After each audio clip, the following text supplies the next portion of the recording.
If you're over 60, there's a moment in the day that many people quietly brace for. It's not the long walk. It's not the stairs. It's simply getting up.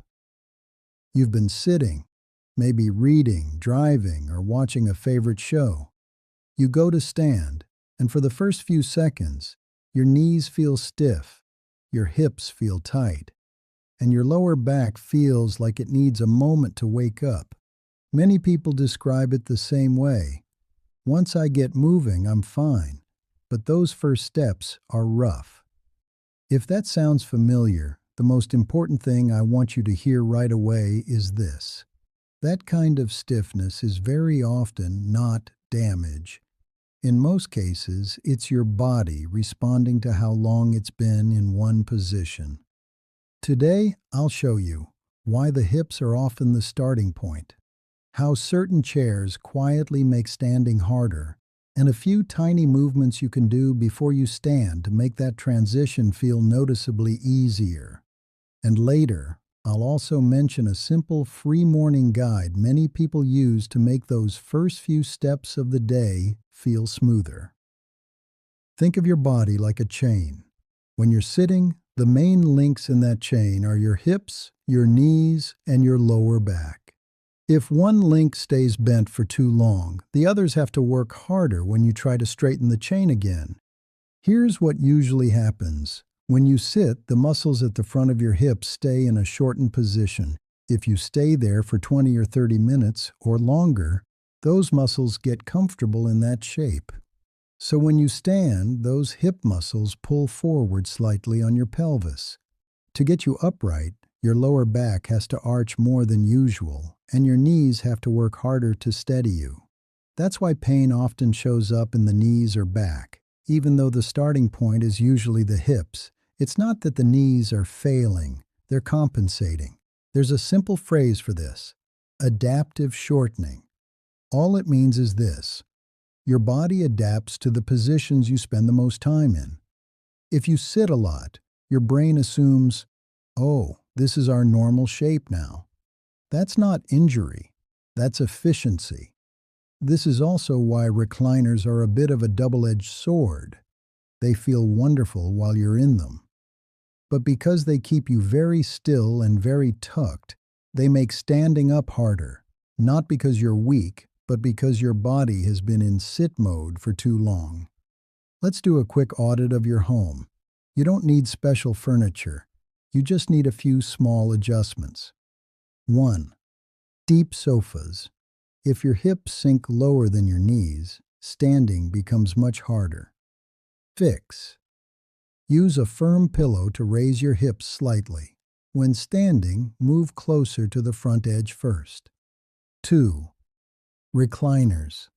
The goal here is interruption. Fix. Every 20 minutes, bring the footrest down and sit upright for about 1 minute with your feet flat on the floor. It tells your body, don't settle in too deeply. 3. Dining chairs. These are often your best option because they're firm. Tip: if a chair feels low, add a cushion so your hips stay slightly higher than your knees. Before you stand, give your joints a quick heads up. Do these while you're still seated, with both feet on the floor. Fidget 1. Heel lifts. Lift your heels an inch or two, then lower them. Move slowly. Do this about 10 times. Fidget 2. Knee straighteners. Slowly straighten one leg. Lower it back down. Alternate sides, 5 times each. No kicking, just smooth motion. Fidget 3. Sitting marches. Lift one knee slightly, then the other. 6 to 8 times per side. These small movements tell your hips and knees we're about to move. Breathing.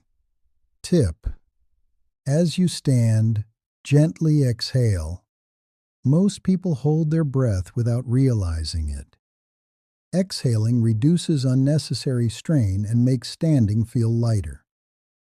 Everything we've talked about helps during the day, but for many people, the hardest transition is the morning. That's why I put together a short, gentle guide called the 5-Minute Morning Joint Oil Change. It's not a workout. It's 7 small movements you can do right on the edge of your bed, before your feet even touch the floor. Many people use it to make their first stand, and first steps feel smoother. I've made it into a free printable PDF. You'll find it linked in the description and top comment if you'd like it. No pressure. Just a simple tool you can keep by your bedside. And remember, this video is for educational purposes only. Always talk with your healthcare professional before making changes to your physical routine, especially if you've had joint replacements, recent surgery, or chronic conditions. If you remember nothing else today, remember this. Stiffness does not mean damage. Your body is adaptable. If it can adapt to sitting, it can adapt back to moving. Be patient. Give your joints information through gentle motion before you ask them for force. You're not broken. You're just transitioning. If this explanation was helpful, consider liking and subscribing for more calm, easy-to-understand information, pain, and movement after 60. Take care of yourself, and thank you for watching.